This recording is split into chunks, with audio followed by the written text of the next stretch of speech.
Sharks are predatory fish that call our planet's seas and oceans home.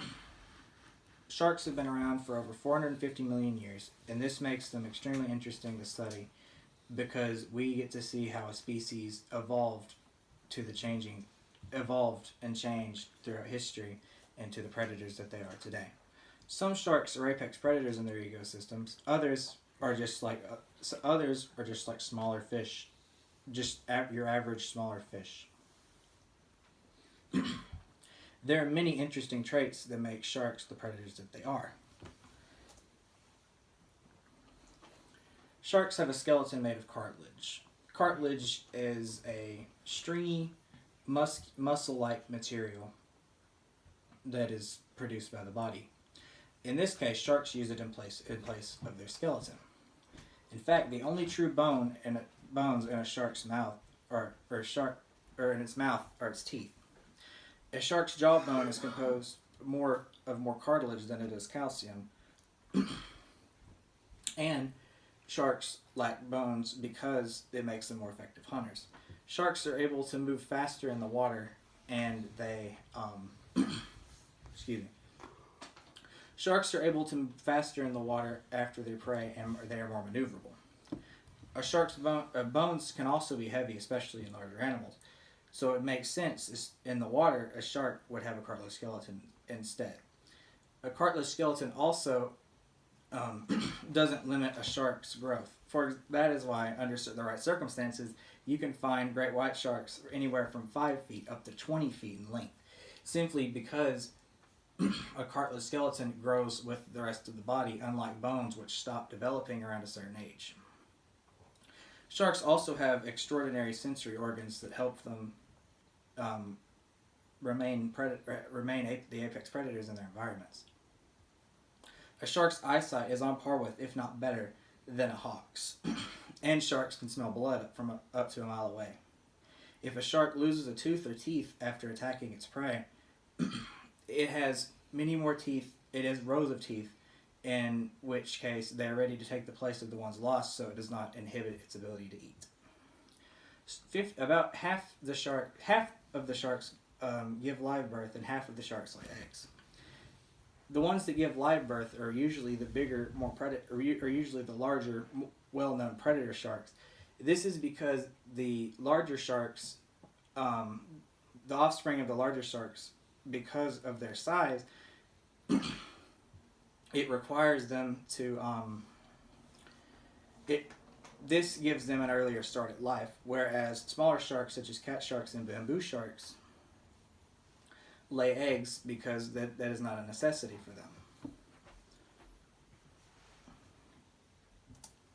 them. There are about 400,000 known types of sharks. There are some sharks that even have the ability to swap between fresh and salt water. One such example would be the bull shark that was responsible for the shark attack of, I believe, 1916. The most commonly known types of shark are the hammerhead, the great white, the tiger, and the bull shark.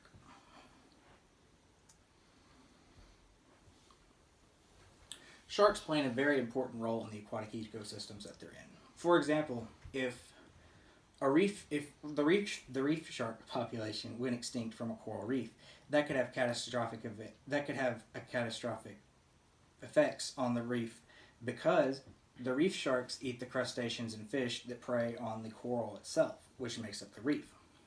If these sharks disappeared, the fish and crustaceans that eat the coral would go unchecked, resulting in and this would kill off the reef in only a matter of years. And not only the coral would die, but the things that eat the coral would eventually die because there'd be no food left, along with everything else that depended on them for their ecosystem. Sharks are also very important in the Pacific Ocean, especially off the coast of California, because they keep the population of sea lions down. Sea lions eat the food that we eat, or the fish that we eat, and sharks keep them from eating our food, so to speak. Shark attacks have been... Fear of sharks has recently declined actually, because people have started to realize that while shark attacks are common, or shark attacks are common in areas where sharks are, you are still more likely to be in a plane crash than you are ever to come face to face with a shark in the water. And shark attacks are almost never out of aggression. They're simply out of confusion. The shark might believe that the person in the water looks like something they eat, like for example, a sea lion, and they'll attack them. This is why most shark attacks are usually, hit and run, is because the shark immediately realizes after what it is bitten into is not its food, it usually leaves.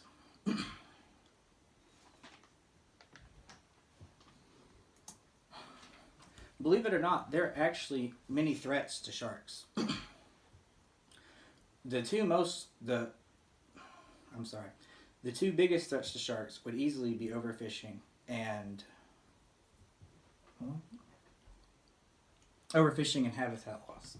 Habitat loss occurs when, too many people on a crowded beach throw trash into the water, which takes the place of where they live, or filling out a beach to build a house where the fish live that the shark might eat.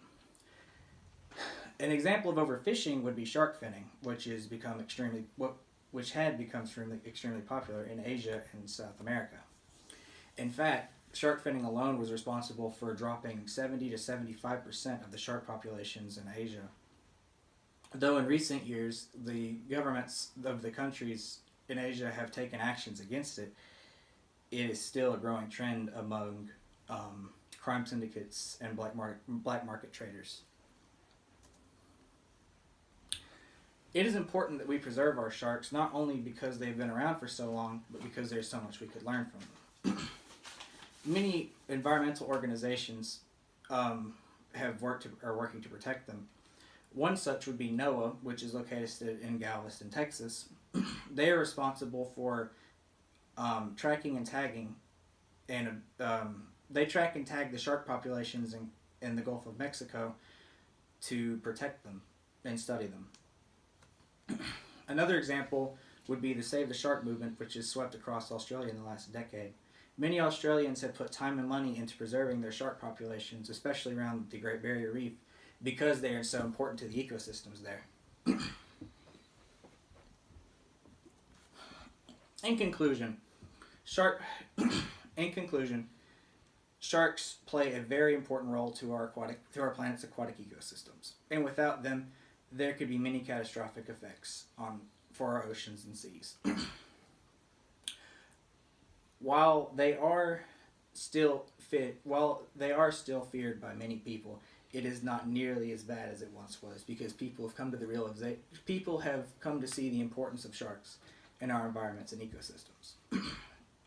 Sharks are also important to study because they are very unique predators to our planet. That's it.